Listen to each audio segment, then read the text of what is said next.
السلام عليكم ورحمة الله تعالى وبركاته. مرحبا بكم من جديد. واش راكم البنات؟ ان شاء الله تكونوا كامل لاباس، ان شاء الله تكونوا في احسن الاحوال يا رب. جيتكم اليوم فيديو جديد. اليوم الفيديو يعني الصيفي، كيفاش جبدنا قش الصيف. صراحه انا والله ما جبت لهم قش الصيف لانه كانت عندي فاليزه كبيره وما نقدرش نجبدها وحدي، جايه ثقيله ما نقدرش نهزها وحدي. يعني كان عندي واحد القش برك كنت دايرته في الخزانه تاعي، كنت دايرتهم في هذوك لي بوكس اللي كنت وريتهم لكم من قبل. اي راح انوس جبدهم، يعني المزيه فيهم قش، شويه من قش تاع الدراري اللي يقدروا يلبسوه درك. هيا راح جبدوا وحدو وزربعوا لي كيما شفتوا باش هز حوايج ولبسهم. هذا الفيديو راه شويه قديمه البنات، ما حطيت لكمش هاد النهارات الفيديوهات. تكسر لي التليفون تاعي، سي بوغ سا يعني درت الروطار باش نحط لكم هذا الفيديو. المهم البنات كما راكم تشوفوا طبقت لهم قشهم، حطيت كل حاجه في بلاصتها، والقش يعني القش تاع الشتا نحيت نصه يعني اللي ما نحتاجوش، كامل درته في ساشيات باش ما يعني نتخلص منه. والاخر وليت رجعت دسيتو في بلاصه القش هذا، درته في الخزانه تاعي. وممكن نستنى نحكام هذيك الفاليزه نشوف كش ما نلقى لهم اسباس واحد اخر.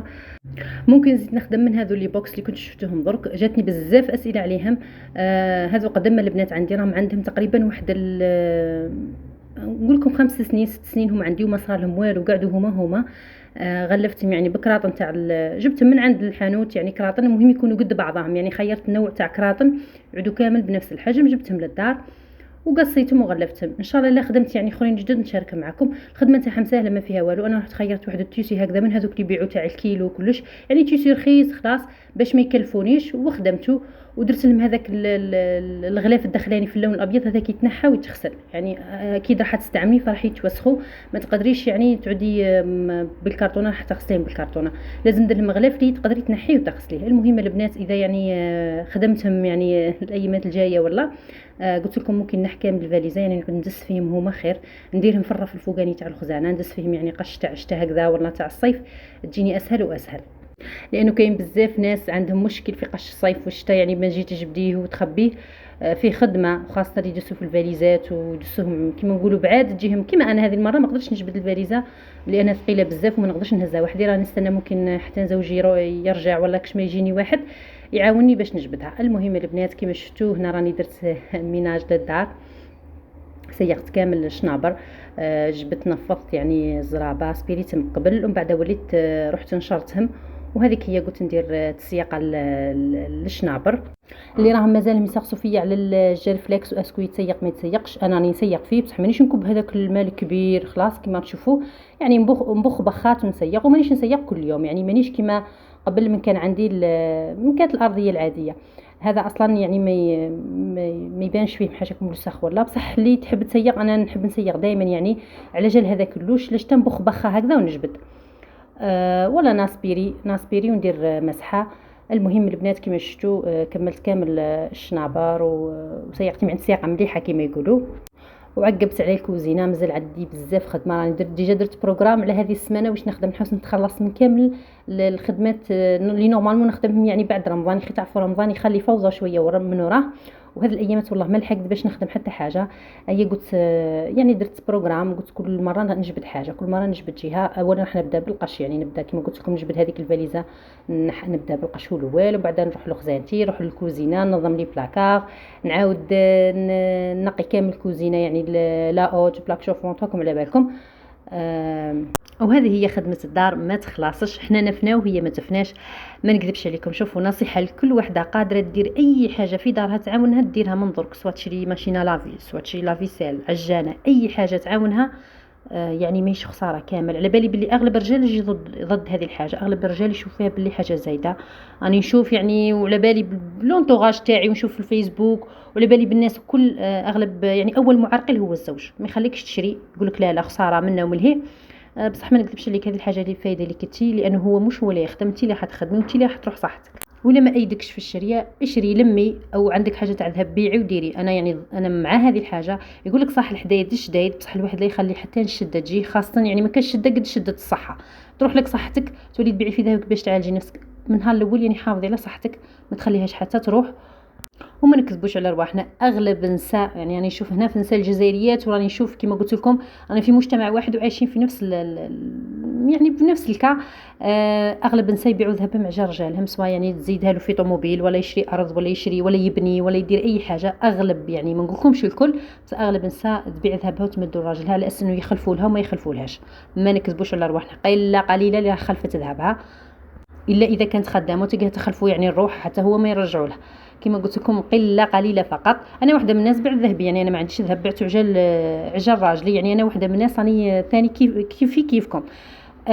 بصح ما خليتش روحي يعني نتكلخ، راني نحاول اني ندير الحوايج اللي في الدار باش يعاونوني، لاني الصحه والله ما تتعوض، كل شيء يتعوض، الصحه برك اللي ما تتعوضش. كثرت عليكم بلا بلا بلا حتى راحت لاغوسات. شوفي انا حندير هنايا الخبز، لاغوسات تاع الخبز العربي اللي تعرفوا، هذاك اللي يجي خبز منفوخ وفارغ من الداخل باش نحشوه. انا هذه المره مانيش حنديرو منفوخ، راح نديرو هو هكذا دي ساندويتش. كيما شفتوني درت كاس نتاع حليب ودرت له مغرف صغيره، يعني مش صغيره ديك خلاص تاع القهوه اللي نخلطوا بها، يعني المتوسطه شويه، نتاع الخميره تاع الخبز، وملعقه نتاع سكر، الملح. درت تقريبا ربع كاس نتاع زيت، اقل شويه من ربع كاس نتاع زيت، واحد 5 مغارف هكذاك. خلطتهم مليح كيما شفتوني، وزدت الفارينه وخليت العجين تاعي يخمر.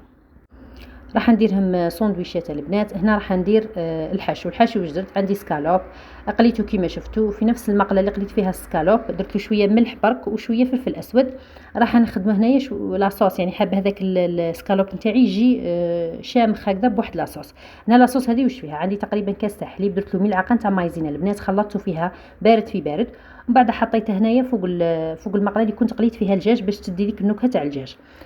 هنا البنات كما راكم تشوفوا لازم تنقصوا النار باش ما تنشف لكمش لاصوص تاعكم يعني بالخف. ضفت لها حبات نتاع فرماج وخليتها يعني شويه تثقل. راح نجيب هذاك الدجاج اللي كنت قليته قبيل نفتو ونعاود نكبه هنا في هذه لاصوص. هذه اللي حنديرها الحشوه تاع الساندويتش تاعنا. هنا ديروا اي نوع جبن عندكم، سواء يعني هذا ولا هذاك المبشور، او ديري جبن نتاع العلب، الجبن اللي عندك ديريه. الكريمه هنا اذا اخترتكم بزاف يعني في ثمثم بدات تختار، زيدوا لها شويه حليب. كيما شفتوا البنات هنايا نحيت هذاك الدجاج نتاعي اللي كنت قليته، هنا راه ما طابش 100%، زيد شويه يكمل طيابه. هنا اللي تحب طيبه يعني كامل طيبه عادي، انا ما نحبش الدجاج يعني يطيب فوق الحد، نحبه قيس ما يدخلوا طياب قد باش يقعد لي طري. كيما شفتوا نقليه هنا شويه مع هذيك لاصوص، ومن بعد نحطوه بجهه. هاي تبان لكم شويه سائله، بصح هي تحطيها هي شويه تثقال، هي من الاحسن تقعد سائله باش يجيكم الساندويتش تاعكم من داخل يعني بالكريمه يجي. صدقوني البنات هذه الحشوه تجي بزاف بزاف بزاف بنينه.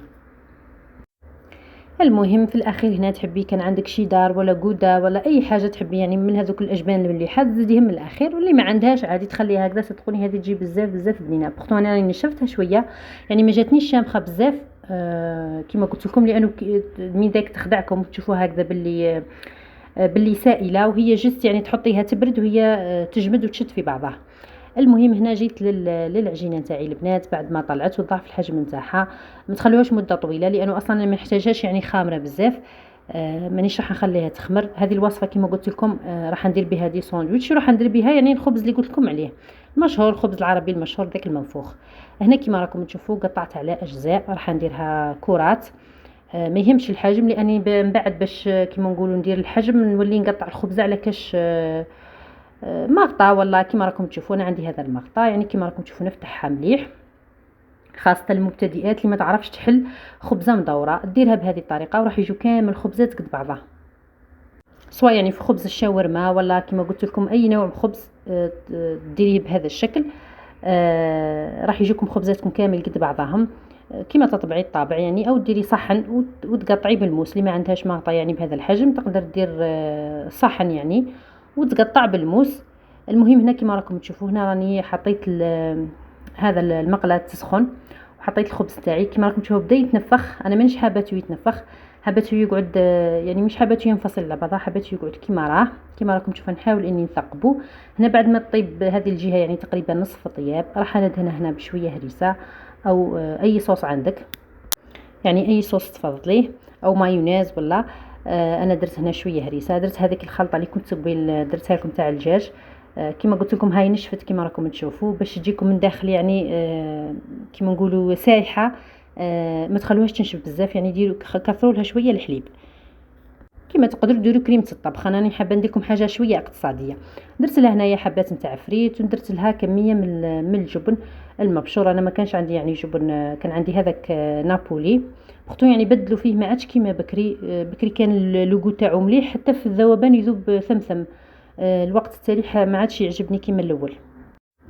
هنا راني كملت الحبات تاع الساندويشات اللي درتهم. جاوني 4 حبات يعني قيسي انا، والباقي هذاك درتو كما قلت لكم على شكل خبز العربي. هنا برك حبيت نوري لكم الشكل كيفاش يخرج لكم. تقدري طيبيه وتخبيه يعني في كونجيلاتور ولا في الثلاجه ومن بعدها كي توجدي برك الحشو نتاعك، سواء يعني فريت شكشوكه اي حاجه تحشيها به. كما راكم تشوفوا شوف كيفاش ينفصل على بعضها، الطبقه الفوقانيه على التحتانيه. وانما هنا كي تعودي راح تخدمي بهذه الطريقه ما ترقيش كما قبيل كما شفتوني درت العجينه تاعي رقيقه بزاف. هنا شويه تخشنيها عليها شويه برك، يعني مش تخشنيها بزاف، يعني مش كما المطلوع ولا. المهم كما راكم تشوفوا هنا بعد ما يتنفخ شوفوا كيفاش تولي كل جهه وحدها. هكذاك باش تقدري تحشيه. والحجم اللي تحكمي فيه، سواء ديريهم كبار ولا ديريهم الحجم تاعهم صغير، سواء ديريهم كبار هكذا وديري بالنص، او ديري اصلا الحجم تاعهم المره الاولى ديريهم حجم صغير. انا هنا نشارك معكم الفكره، وكل وحده دير الشيء اللي يساعدها. وهذا هو الساندويتش نتاعنا البنات. كما قلت لكم الجبن هذاك ما حبش يذوب لي كما مال في يذوب لي ويسيح. اونديري درت حاجه من النوع المليح، بصح هذه المره ما عجبنيش. خلاص اللي تعرف يعني كش ما اسم واحد اخر نوع من هذو الاجبان، يعني هذو اللي العاديين، تقول لي على اسم واحد اخر. ما نكذبوش على بعضنا، يعني ما كاش قد هذاك الشيدار ولا الجودان ولا ديري من هذوك الاجبان المليحه، بصح مش كامل الناس تقدر عليهم. هذا يعني انا ملي كندير خليط بين حاجه مليحه، وكما نقولوا ندير مثلا بين شيدار ولا جودا، وندير بين مع نابولي. وهنا كما راكم تشوفوا ما ذابش خلاص، انا ما عجبنيش. كما قلت لكم اللي تعرف كش ما اسم واحد اخر، كاين اللي يشكروا في امازيغ، انا ما جربتوش. تقول لي تحت في لي كومونتير يعني كش ما تعرف نوع واحد اخر افضل من هذا. وجيت هنا نهايه الفيديو، خليتكم في رعايه الرحمن، والى اللقاء في فيديوهات قادمه باذن الله.